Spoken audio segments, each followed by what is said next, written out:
அதிகபட்சம் 9, 9, 5, 9, 10 முயற்சி எடுக்கிறோம் ரெகுலர் கிளம்பர்லாம். 81 வயதில் தனது வாழ்க்கையை முடித்துவிட்டு காலமும் கடவுளும் கைகோர்த்து அழைத்து சென்ற மரியாதைக்குரிய டெல்லி கணேஷ் சார் அவர்கள் நினைவாக நம்ம எல்லாரும் ஒரு நிமிஷம் எழுந்திருச்சிங்கன்னு ஆசைப்படுறோம்.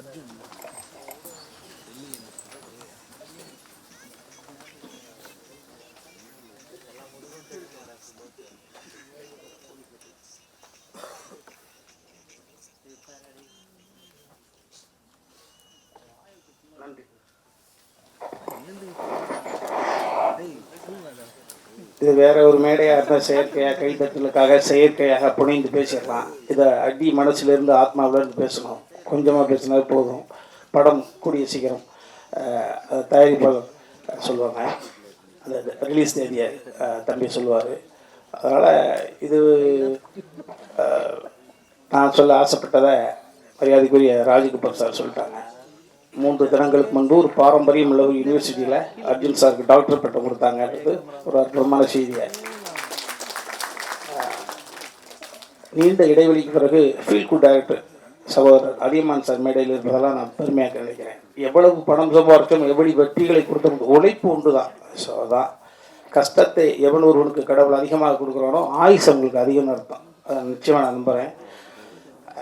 நீண்ட இடைவெளிக்கு பிறகு சக இயக்குநர்களை மேலே பார்ப்பது சந்தோஷம். அதெல்லாம் தாண்டி ஒரு 77 to 87 10 வருட காலம் இந்த பூமியில் ஆட்சி செய்த, ஒரு நாள் ஒரு மருந்துக்கு கூட சிறைக்கு போகாத வகையில் மிகப்பெரிய புரட்சித் தலைவர் புகழை மிகப்பெரிய ஒரு கவசமாக இருந்து காத்த ஆரம்பி ஐயா அவர்களுடைய அருமை மருமகன், சுய ஒழுக்க சிந்தனையாளர், நேர்மையின் உச்சம், எல்லாரும் சேர்ந்து வந்து அமர்ந்திருப்பதை போல சத்யஜோதி தியாகராஜன் ஐயா வந்து அமர்ந்திருப்பதை நான் நினைக்கிறேன்.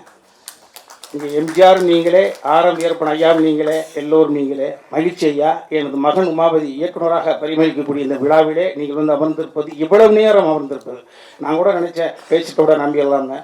ஆனால் நீங்கள் ஆசைப்பட்டு அமர்ந்திருக்கிறீங்க, மறக்க மாட்டேங்க ஐயா. உங்களுடைய பொன்னான நேரம் ஒரு குடும்ப விழாவிலிருந்து வந்து உங்களுடைய அந்த பிள்ளையை ஆராதனை பண்ணுறீங்க, ஆசீர்வாதம் பண்ணுறீங்க. வாழ்க்கையில் எந்த நிர்தேசம் மறக்க மாட்டேன். ரொம்ப மகிழ்ச்சிங்க ஐயா. அடுத்ததாக நான் ஃப்ளோவாக பேசுகிறதில்ல,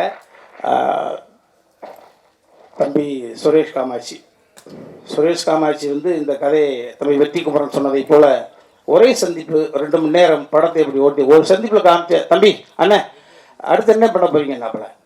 திரும்பவும் சொல்லுகிறேன், இது சபைக்காக கிடையாது. இந்த கதை உருவானதற்கான காரணம், நான் சின்ன வயசில் என்னை விட வயதில் மூத்தவர்கள், என்னை விட இந்த பூமியை முதல்ல பார்த்தவர்கள், அவர்கள்ட்ட பார்த்த உடனே, அது குறிப்பாக கிழவிகளாக இருந்தால், கிழவனாக இருந்தால் 10-12 வயசில் அருகில் அமர்ந்து சுருங்கி போன தசையை தடவி விட்டு அவருடைய வாழ்க்கையை நான் கேட்பேன். தாத்தாவுக்கு உனக்கு எத்தனை மாதிரி சண்டை பிடிச்சி, ஃபர்ஸ்ட் நைட்டே நினச்சா இல்லை கொஞ்சம் 5 நாள் சென்று நினச்சா, சண்டை போட்டு பிரிஞ்சது பிறகு யார் முதல்ல போய் பேசுவாங்க? அப்படியா? ஓஹோ. இப்படி அந்த மலரும் நினைவுகளை கிளறி விட்டு அப்படியே கொட்ட வச்சிருவோம். கட்ட பேச்சு துணைக்கு ஆளாமல் இருக்கக்கூடிய பெரியவர்களிடம் பேசுகிற பொழுது அவர்கள் வாழ்ந்த வாழ்க்கையை வரிசைப்படுத்துகிறாங்க. ஸோ அது இளம் பிராயத்தில் எனக்கு ஒரு கருத்து. அதனால தான் வாய் திறந்தால் பேசக்கூடிய சக்தி இருந்ததுன்னா அந்த இதெல்லாம் இந்த ஸ்டோரேஜ். அதற்கு பிறகு ஓரளவு இந்த திரையுலகம் எனக்கு ஒரு சிறிய பெயரை கொடுத்த பிறகு, சகோதரர் பிரபு சாலமன் மூலமாக ஒரு பெயர் எனக்கு கிடைத்த பிறகு, நான் என்னை பார்க்கக்கூடிய பெரிய தொழிலதிபர்களாக நான் அவுட் ஆஃப் சப்ஜெக்ட் பேசுகிற பொழுது, தத்துவம் பேசுகிற பொழுது அப்படி மடை திறந்த விளம்பரம் உண்மையை கொட்டிடுறாங்க. அது தனுசு ராசி, மீன இலக்கணம், போராடம், அது நம்ம தான் தோணுது, எல்லாம் சொல்லிடுவாங்க. அப்படி நிறைய தொழிலதிபர்களுடைய கதையை நான் கேட்கிற பொழுது, ஒரு குறிப்பிட்ட ஒரு தொழிலதிபர் மனிதன் புனிதராக இருக்கக்கூடிய ஒரு அற்புதமான ஒரு ஆத்மா, அவருடைய நினைவுகள், அவர் வாழ்ந்த வாழ்க்கையை, அவருடைய ஒட்டுமொத்த ரகசியத்தையும் பச்சை குழந்தை போல இளநிக்கக்கூடிய தண்ணி போல அப்படியே கொட்டி தீர்த்தாரு. அது உள்ளுக்குள்ள இருந்தது. சரி, இது எப்பாவது வடிவப்படுத்தணுமே அப்படின்னு நினைக்கிற பொழுதுதான் எனது தாய் எனக்கு கொடுக்கவில்லை. ஆனால் இன்னொரு தாய்க்கு பிறந்து எனக்கு தம்பியாக இருந்து என்னை தாங்கி பிடித்துக் கொண்டிருக்கக்கூடிய வாழ்க்கையினுடைய மிச்சம் உச்சம் எல்லாமே சமுத்திரக்கனி தான். அதை எல்லா இடத்துலையும் சொல்லுவேன். இந்த சினிமா என்னை எத்தனையோ புரட்டி எடுத்திருக்குது. என்னை பயன்படுத்துவார்கள், பயணம் செய்வார்கள், பயணத்தோடு இருப்பார்கள். என் பக்கத்திலும் இருப்பான் என்றால் என் அன்பு தம்பி சமுத்திரக்கனி தான். எனது ஒட்டுமொத்த உறவுகளும் ரத்த சொந்தம் ஒட்டுமொத்தமாக விட்டாலும் தம்பி வீட்டில் போனால் தனியாக சந்தோஷமாக பார்த்துக்கலாம். அதை விட்டு தான் என் வீட்டில் மிரட்டிக்கிட்டே இருக்கேன் நான். என் தம்பி இருக்கான், ஏய் என் தம்பி கொஞ்சம் அப்படி மரியாதை டீ 7 மணிக்கு கொடுத்து 7:10 வந்தாவே எனக்கு தாழ்வு அனுப்பான் யாரும். என்னடா 5 நாள் ஷூட்டிங் போல என்ன 7:10 வருது காஃபி. ஓ அப்போ தம்பி சமுத்திரக்கணிக்கு போன போட்ட வேண்டியதான். வேற வழியில் ஒரு பிள்ளைய வச்சு தான் நான் வாழ்ந்துக்கிட்டு இருக்கேன். இப்போ அப்போ உமாபதிக்குன்னா பெரிய ஆத்தாடி விட்டு அங்கே போயிடுவாரு. இது என்னடா. ஸோ அந்த மாதிரி சமுத்திரக்கணி யார் படைப்பார்? ஒரு குணச்சித்திர நடிகன் நல்லா நடிப்பார், எல்லாருக்கும் தெரிஞ்ச விஷயங்கள் தான். வினோதய சித்தம் என்ற ஒரு கதையை எனக்கு அவர் படைத்து போற இட வார இடமெல்லாம் என்னை கொண்டாட வைக்கிற பொழுது அன்னைக்கு சம்மதி சார் அர்ஜுன் சார் கூட சொன்னாங்க, என்ன நான் பெங்களூர்ல உட்காந்துட்டு இருக்கேன், இது ஒரு படம் பார்த்தாங்க சார். அதான் சார் வினோதய சித்தம். ஓ அப்ப தெரிஞ்சுக்கிட்டு பார்க்காம சார் பார்த்துட்டேன் என்று சொல்லிட்டார். வினோதய சித்தத்தை தம்பி சமுத்திரக்கணி படைக்காமல் கொடுக்காமல் இருந்திருந்தால் நிச்சயமாக இந்த கதையை வடிவப்படுத்திருக்க முடியாது, வாய்ப்பே கிடையாது. ஸோ எப்படி பார்த்தாலும் பிள்ளையார் சொல்லி 786 சிலுவை குறி 3 குறிகளும் சேர்ந்தாலும் கூட இந்த கதையினுடைய அடிநாதம் என்பது தம்பி சமுத்திரக்கணி என்னை வைத்து எழுதி அதை வெற்றி பிரவாகம் மாற்றி 22 காட்சி 19 நாட்கள் அவ்வளவான ஒரு படத்தை வினோதய சித்தம் என்று பார்த்தா கொடுத்துச்சு. அந்த தம்பி கொடுத்ததுக்கு பிறகுதான் எல்லா நேரத்திலையும் என்னுடைய பசிக்கு அடுத்தவங்களே சமைச்சு கொண்டு வருவாங்களா. இப்போ கொண்டாட்டி ஊருக்கு போயிட்டு நான் தானே சமைக்கணும். அதை போல எனக்கென்று எப்பொழுதுமே ஒரு கதை வரும் என்று நான் மற்றவர்களை எதிர்பார்க்க முடியாது. நாமளே சமைச்சு சாப்பிடுவேன். இந்த கதையை சமைத்தேன். நல்ல உணவை கொடுத்த பிறகு நானே சமைத்து அந்த உணவை அந்த உணவை யாத்திராக கொண்டு ஷேர் பண்ணிக்கிறது பொழுது தம்பி சுரேஷ் காமாட்சி அவர்கிட்ட. ஸோ உருவானதுக்கு முதல் காரணம் அவர், அது கதையானதுக்கு காரணம், அது காவியமானதுக்கு காரணம் என்பது தம்பி சுரேஷ் காமாட்சி தான் சொல்லுவேன். எல்லாமே நம்ம எல்லாருமே பிள்ளைகளுக்காக தான் வாழ்கிறோம். ஊடக சகோதரர்கள் சகோதரிகள் நீங்கள்லாம் எல்லாமே நம்ம பிள்ளைகளுக்காக தான் வாழ்கிறோம். ஏன்னா அந்த பிள்ளைகள் எந்த பிள்ளையும் நம்மளை கேட்கப்பார்கள். நம்ம சந்தோஷமாக இருந்தோம், எப்போ சந்தோஷமாக இருந்தாலும் உருவானான்னு யாருக்கு தெரியும். உன்னை நான் எதிர்பார்த்து வளர்க்குறேன், எதிர்பார்த்து இருக்கா வளர்க்குறேன், எதுக்கு எதிர்பார்த்து வளர்க்குறேன்? யாரும் ஏய் பெற்றுட்ட வளர்த்த எதிர்பார்த்து வளர்த்து சொல்லக்கூடாது. 10 மாதம் அதையும் கூட நகைச்சுவைப்படுத்திருப்போம். என்ன 10 மாதம் உள்ளுக்குள்ள இருட்டு, ஒரு ஃபேன் இல்லை, ஒரு லைட் இல்லை, கரண்ட் படுக்க பெஞ்ச் இல்லை, பேச்சு துறைக்கு ஆள் இல்லை, அதை கூட நகைச்சுவை பண்ணியிருப்போம். அதே போல இந்த உலகத்தில் எதிர்பார்த்து எது கிடையாது. அவன் நம்ம கண்ணு முன்னால குழந்தைங்க ஸ்டடி ஆயிட்டாங்க அப்படின்னா அதுதான் இந்த பூமியில நம்ம 50 60 வயசுலையோ 70 வயசுலையோ 80 வயசுலையோ கண் மூடுகிற பொழுது நமது குழந்தைகள் இந்த உலகத்தில் தனியாக இருக்கிறார்கள், திறனாக அந்த நம்பிக்கை இருந்துச்சுன்னா அந்த ஆத்மா அமைதி படைக்கிறது. அமைதி அடைஞ்ச சொர்க்கத்துக்கு போகுது. ஐயையோ நடா இந்த நாள் போனால் எங்கே இருக்கான்னு தெரியலையே, ஐயையோ அந்த புண்ணு நான் இல்லைன்னா அப்படின்னா வாய் கோணிக்கும் நரகம் தான். எவ்வளவு சொத்து இருந்தாலும் அந்த வகையில் உலகத்தில் இருக்கக்கூடிய அனைவருமே துயரத்தில் தான் இருக்காங்க. நிறைய பேர் பார்க்குறவங்க எல்லா தொழிலும் அடைவோம் நாங்கள் கம்பேர் பண்ணுறோம். ஏழை அப்படி நம்ம சரியான ஆளியா சூப்பரியா அப்படின்னு நிறையா 95% உயரத்தில் இருக்கக்கூடிய அனைவருமே அது அதிகார ரீதியாக இருந்தாலும் சரி, பணம் படைத்து இருந்தாலும் சரி, அவர்களுக்குள் மிகப்பெரிய ஒரு கொடுமையான உணர்வு தவிச்சு தப்பி வெளியில சொல்லாம அது என்னை பார்த்தவுடன் சொல்றாங்க. இந்த கதை நிச்சயமாக உணர்த்தாது, உணர வைக்கக்கூடிய வகையில இந்த கதையை நான் தான் டைரக்ட் பண்ண சொல்லிக்கிட்டு இருந்தேன். தம்பி சுரேஷ் காமத்தி ஆசை இருக்கு மாதிரி போர் தம்பி சுரேஷ் பார்த்துச்சு, அண்ணே இனிமேல் புகழ வாங்க ஃபர்ஸ்ட் ஷாட் 2 பேரும் கம்பைன் டைரக்டர் போடணும்னு நினச்சிக்கிட்டு இருந்தோம். தம்பி ஒத்துக்க மாட்டேன்ட்டான், உமா ஒத்துக்க மாட்டேன்ட்டான். அப்பா நான் உங்களுக்கு அசோசியேட்டாக பண்ணி கொடுக்குறேன். ஆனால் ஃபர்ஸ்ட் டே என்னடா நான் த்ரூட்டாக நடிக்கிறேன்டா, நான் ஆக்சன் கிச்சனா மூஞ்சி கோடிடும்டா, கொஞ்சம் நான் ஓய்வு எடுக்கிற அப்படியே 2 பேரும் நான் த்ரூட்டாக நடிக்க போகிறேன், தம்பி அண்ணன் நடிக்க போது உனக்கு என்னடா பிரச்சனை இல்லைப்பா டைவெர்ட் ஆகக்கூடாது அப்படின்ற. அப்போ சுப்பிரமணியபுரம் என்ற ஒரு படத்தினுடைய விஷயம், சுப்பிரமணியபுரம் என்ற படத்திலே தம்பி நீ என்னுடைய மகன்றதுக்காக யாரும் பார்க்க மாட்டாங்க, உன்னுடைய தனித்தன்மை என்ன இருக்கு, அவன் தனித்தன்மை ப்ரூவ் பண்ணால் மட்டும்தான் அவன் மீது ஒரு மரியாதை வரும். அந்த வகையில் சுப்பிரமணியபுரம் என்ற படம் அந்த படத்தில் அவர்தானாப்பா டைரக்டரு, அப்போ ஹீரோ ஒத்துட்டாங்க.